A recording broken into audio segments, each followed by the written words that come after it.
Lagi-lagi MBG, makan beracun gratis, bonus siput dan belatung. Abis makan bukannya kenyang malah kejang. Ya secara implementasinya aja itu buruk banget. Bisa-bisanya mereka yang menjalankan program ini adalah ahli serangga. Jenderal-jenderal yang didominasi pensiunan tentara. Gak ada hubungannya dengan gizi. Jadi jangan kaget ketika pekerjaan dikasih ke yang bukan ahlinya, ya hancur. Inilah yang terjadi. Program ini lahan empuk dan besar banget peluangnya buat dikorupsi. Makanya gak mau mereka hapuskan, malah tetap mau dilanjut. Secara menguntungkan bagi segelintir pihak, koreksi kalau bener. Nyengir kan lu pada? Peduli apa anak-anak keracunan? Walaupun korbannya udah ribuan. Abis itu ya cuci tangan, salahin vendornya. Jangan nyalain presiden. Masa pembuat program gak turun tangan dan memonitoring? Kalau programnya berjalan bagus, semua pihak merasa layak dapat pujian. Dugaan korupsinya udah ada di Jakarta Selatan. Dan ada yang jadi mitra lokal sebuah PT yang menjual sahamnya secara bebas. Jadi orientasi MBG ini udah keuntungan, bukan untuk pemenuhan gizi lagi. Jadi mereka akan memotong budget MBG ini besar-besaran demi keuntungan sebesar mungkin. Padahal tujuan adanya MBG ini untuk mengentaskan kelaparan, stunting, gizi buruk. Tapi di lapangan semua terjawab. Justru anak-anak dijadikan angka statistik jumlah korban keracunan. Dugaan korupsi selanjutnya ya anggota DPR sendiri yang bermain dan ikut serta jadi pemilik dapur MBG ini. Walaupun dapurnya kagak jelas, fiktif, rakus sekali ya kalian. Mestinya anggaran sebesar itu disebarluasin ke masyarakat, biar roda perekonomian tuh berputar, nggak cuma di kantong pejabat.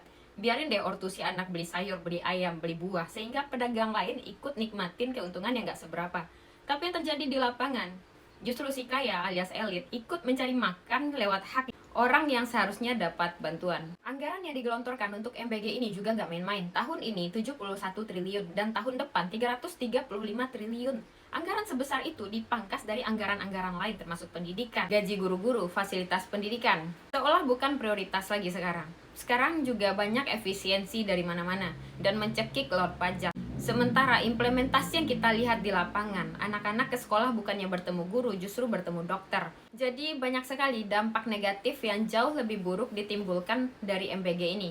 Quality controlnya nggak ada, takaran gizi nggak jelas, makanan yang entah bagaimana, dapurnya seperti apa, sanitasinya bagaimana, nggak ada. Jadi gelontorin anggaran sebesar itu hanya untuk meracuni. Terniat banget. Di Jepang aja, cemilan itu menggunakan uji laboratorium yang panjang dan uji sampel yang memakan waktu berminggu-minggu. Segitunya loh pemerintahan mereka menjaga rakyatnya agar tetap sehat dan aman.